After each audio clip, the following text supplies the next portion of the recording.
हम सभी जानते हैं कि भाई बहन का संबंध रिश्ता बहुत ही पवित्र और बहुत ही मर्यादित होता है। हम सभी आज तक यही देखते आए हैं, आज सुने भी हैं, आज जाने भी हैं कि भाई बहन चाहे वो फुफेरे भाई हों, बहन हो, ममेरे भाई बहन हो, चचेरे हों या जो कोई हो, लेकिन भाई बहन का संबंध बहुत ही पवित्र और बहुत ही अच्छा माना जाता है। आज की कहानी भी इसी पे आधारित है। ये कहानी है हरियाणा के हिसार शहर की। वहाँ पे एक भाई, एक ममेरा भाई होता है, एक फुफेरी बहन होती है। जो एक भाई जो है वो अपनी फुफेरी बहन का नहाते हुए का अश्लील वीडियो बना लेता है और उसे ब्लैकमेल करता है। और आगे की कहानी में जो होता है उसे सुन के आपके पैरों तले की जमीन खिसक जाएगी। आप एकदम गुस्से से आग बबूला हो जाएंगे। तो चलिए कहानी शुरुआत करने से पहले मैं प्रणय स्टोरी तक में आप सभी का स्वागत करता हूँ। नमस्कार। चैनल पे नए आए हैं तो इसे लाइक, सब्सक्राइब और शेयर कर लीजिए, क्योंकि आपके लाइक, सब्सक्राइब और शेयर से ही मेरा मोटिवेशन बढ़ता है। मैं मोटिवेट होता हूँ और आपके लिए अच्छी अच्छी सच्ची सच्ची कहानियाँ लेके आता हूँ। तो चलिए कहानी की शुरुआत करते हैं। आज की कहानी है हरियाणा शहर के, हरियाणा में हिसार एक जगह है, वहाँ की कहानी है। वहाँ पे एक माता पिता और उनकी एक बेटी रहती है। माँ पिता जो होते हैं बीमार ज़्यादा रहते हैं, उन्हें कैंसर हो जाता है और उनकी जो है सो डेथ हो जाती है कैंसर से। और उनकी पत्नी होती है, वो भी बीमार रहती है। उनकी एक बेटी होती है जिसका नाम है सोनी। वो बहुत ही, उसकी उम्र तकरीबन 17 साल की होती है। बहुत अच्छी लड़की होती है। अपना घर में रहती है, पढ़ाई लिखाई करती है और अपने परिवार के साथ रहती है। उसके पिताजी के गुजर जाने के बाद वो अपनी माँ का इकलौता सहारा है और अपनी माँ का ख्याल रखती है। उसकी माँ का भी जो है, उसकी माँ को भी कैंसर हो जाता है। अब वो हमेशा बीमार ही रहती है और इतनी बीमार रहती है कि कुछ कर भी नहीं पाती है। तो जैसे तैसे उन लोग का जो पास में कुछ करती है, 17 साल की है लड़की, पास में ही एक दुकान है, वहाँ जाती है। वहीं से अपना उसके घर पे 2 बच्चे होते हैं, पास के चाचा कहती है, उनके बच्चों को पढ़ाती है। उसी से जो पैसा मिलता है उसी से अपना परिवार का भरण पोषण करती है और उसके माँ के इलाज में बहुत सारे पैसे खर्च होते हैं। उसे बहुत सारी तकलीफ़ें हो जाती हैं, क्योंकि उस इतने पैसे नहीं जुटा पाती है कि अपनी माँ का अच्छे से ढंग से इलाज कर पाए। है कि कैंसर के इलाज में बहुत सारा पैसा लगता है और ये लाइलाज बीमारी भी है। तभी उसका एक ममेरा भाई होता है, वो उसके घर आता है हिसार और अपनी बुआ को बोलता है कि बुआ, आप परेशान न मत हो, मैं आपके साथ रहूँगा और आपकी मदद किया करूँगा और जो भी हो मैं आपके साथ रहूँगा, आपका ख्याल रखूँगा और सबको हम लोग मिलजुल के रहेंगे। तो उसकी बुआ भी तैयार हो जाती है, क्योंकि भाई उसके घर में तो कोई है नहीं जो कोई उसका हाथ बटा पाए या कुछ कर पाए। और उनकी बेटी जो सोनी थी वो बगल में बस ट्यूशन पढ़ाती थी, उससे तो उसका क्या हो जाता, कुछ ज़्यादा नहीं। बस ये चलता रहता है। उसका ममेरा भाई जो था, जिसका नाम रंजन होता है, उसकी उम्र तकरीबन 20 साल होती है, लेकिन उसकी नीयत सोनी पे बहुत गंदी होती है।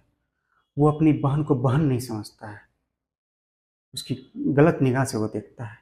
और एक बार क्या करता है, जब सोनी बाथरूम में नहाने के लिए जाती है तो उससे पहले वो अपना कैमरा को, मोबाइल को, फ़ोन को उस बाथरूम में रख देता है और उसकी नहाते हुए अश्लील वीडियो बना लेता है।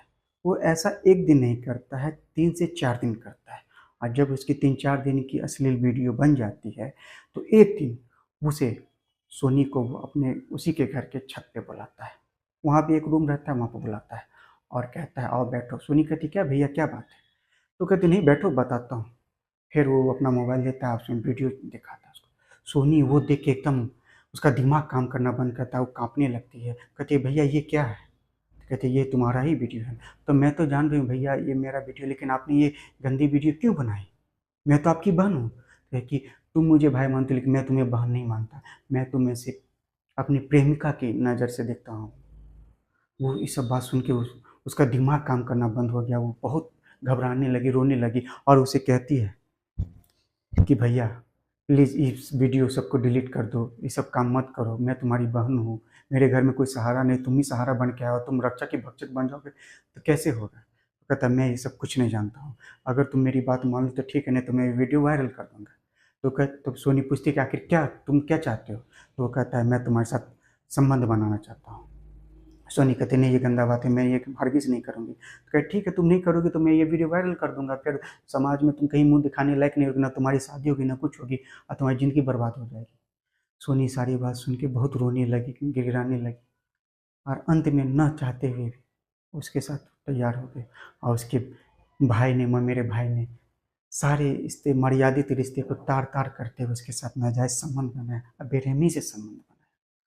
और उसको एक दिन नहीं, जब भी उसका इच्छा करता, माँ उसकी बीमार चारपाई पे लेटी रहती थी और उसे ऊपर वाले रूम में बुला के उसके साथ गंदी हरकतें करता, उसके साथ नाजायज संबंध बनाता। और ये सिलसिला चलता रहा, चलता रहा, चलता रहा। सोनी हमेशा परेशान रहने लगी।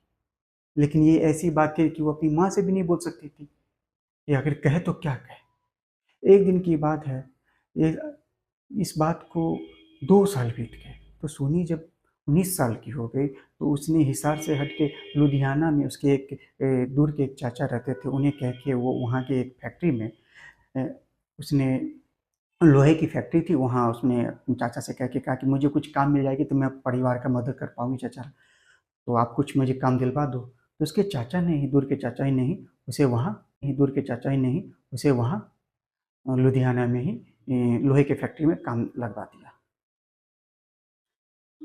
तो उससे जो भी उसे पैसा आते थे अपने, वो अच्छा से रखती थी, अपने माँ का इलाज करती थी। एक दिन उसका जो फुफेरा भाई को भी इस बात की भी भनक पड़ गई। कुछ दिनों को जब वो चला जाता है, उसके अपना घर पे उसकी माँ बुलाती है, फुफेरा भाई, मेरा भाई के माँ बुलाती है कि तुम आओ, यहाँ भी कुछ काम है जरूरी, तो उसको जाता है। उसी दौरान वो लुधियाना चली जाती है बिना उसे कहे हुए। अब माँ से भी कहते किसी को मत कहना। तो वो चली जाती है, वहाँ काम करने लगती है। लेकिन ये तो उसका मेरा भाई तो बदमाश था। उस पे तो उसकी गंदी निगाह थी। उसने किसी तरह उसको सारा कुछ पता कर लिया, वो कहाँ कैसे काम कर रही है, और किसी तरह उसका आईडी, पैन कार्ड, आधार कार्ड सब मिल गया। वो क्या किया, उसने वो सारा कुछ अपने पास रख लिया। और जब भी वो बैंक अकाउंट में जो अकाउंट नंबर सब सारा कुछ रख लिया, जब भी उसके अकाउंट में पैसा आता तो वो अपने में ट्रांसफर कर लेता। अब सोनी को जब ये सब बात पता चली, एक बार वो बैंक में अपना अकाउंट चेक करने गए तो अकाउंट खाली। तो पता चला, जब बैंक डिटेल्स निकाला तो पता चला कि इस अकाउंट नंबर से इस अकाउंट में ट्रांसफ़र हो गया पैसा। तो मालूम पड़ा वो तो उसका मुँह में मेरा भाई का अकाउंट है। अब वो बहुत परेशान, वो अपने वहाँ मेरा भाई के पास जाती है, गिड़गिड़ाती, कहती है कि ये तुमने क्या किया है। तो वो कुछ नहीं, उसका इस तरह करते करते वो मेहनत करती है, और उसका सारा तकरीबन 8 से 10 लाख रुपया उसका उसने हजम कर लिया, चुरा लिया।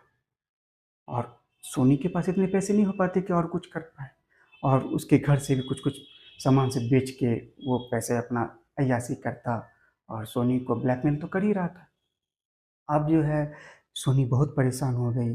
अंत में उसके पास पैसे नहीं मिले, तो वहाँ से एक दिन वो छुट्टी लेके बहुत परेशान होते हुए वो घर आई, और थक हार के उसने अपनी माँ को रोते रोते ये कहानी सुनाई, माँ के से रहना आके कि माँ, मैं जो कुछ बताऊंगी तुम उस पर विश्वास करोगी। उसकी माँ ने कहा बेटी, तू ही तो मेरा एक सहारा है, मैं तुझ पे विश्वास नहीं करूँगी तो किस पे करूँगी। तब सोनी ने अपनी माँ से कहा, माँ, मेरा भाई, मेरा भाई नहीं, वो हैवान है। उसकी मेरे मुझ पे शुरू से ही आते ही गंदी निगाह थी, और उसने मेरे साथ ऐसे ऐसे गंदे गंदे काम किए, मेरे साथ नाजायज संबंध बनाए, और मुझे कहीं का नहीं छोड़ा है, मैं कहीं मुंह दिखाने लायक नहीं रही। उसकी माँ ये सब बात सुन के आग बबूला हो गई। बीमार तो थी, लेकिन उसमें वो हिम्मत आ गई कि अपनी बेटी को न्याय दिलाना है। वो तुरंत ही बगल के थाना में गई और उस अपने भैगना के खिलाफ शिकायत लिखा है, एफआईआर लॉन्च करवाया। ये खबर जब उसके भैगना को मालूम पड़ती है, वो घर से फरार हो जाता है। लेकिन 1-2 दिन के खोजबीन करने के बाद वो पकड़ाता है, पुलिस उसे पकड़ के लाती है, उससे फिर सारा कुछ उगलवाती है। तो उसने भी सारा बात कबूला कि हाँ, मैंने अपनी बहन के साथ धोखेबाजी की है, गंदी हरकत की है, उसके साथ नाजायज संबंध बना है, उसके पैसे लूटे हैं, पुलिस ने मारा पीटा उसके खिलाफ चार्जशीट दायर करके एफआईआर लॉन्च करके उसे जेल भेज दिया। उस पे रेप का चार्ज लगाया गया, यौन शोषण का चार्ज लगाया गया और अनेकों धाराएं लगाई गई। आज वो जेल में सड़ रहा है, 7 साल की उसे कड़ी सजा मिल गई है। इधर सोनी पुरानी बातों को भूल के फिर वही लुधियाना जाके फैक्ट्री में काम कर रही है, अपनी माँ का ख्याल रख रही है। तो आज की कहानी यहीं पे ख़त्म होती है। आज की कहानी का यही मतलब है कि ना किसी को ठेस पहुंचाना, किसी को दुख पहुंचाना है, बस आपको सतर्क करना है। आज का समय ऐसा आ गया है कि आप किसी पर भी आँख मूंद के विश्वास नहीं कर सकते। आज का कोई न न भाई है, न बहन समझता है, न रिश्ते को, सब तार-तार करने पे कुल है। बस आप जहाँ भी रहें सतर्क रहें, संभल के रहें, सेफ रहें। चलिए मिलते हैं नेक्स्ट एपिसोड में। तब तक जय हिंद, जय भारत।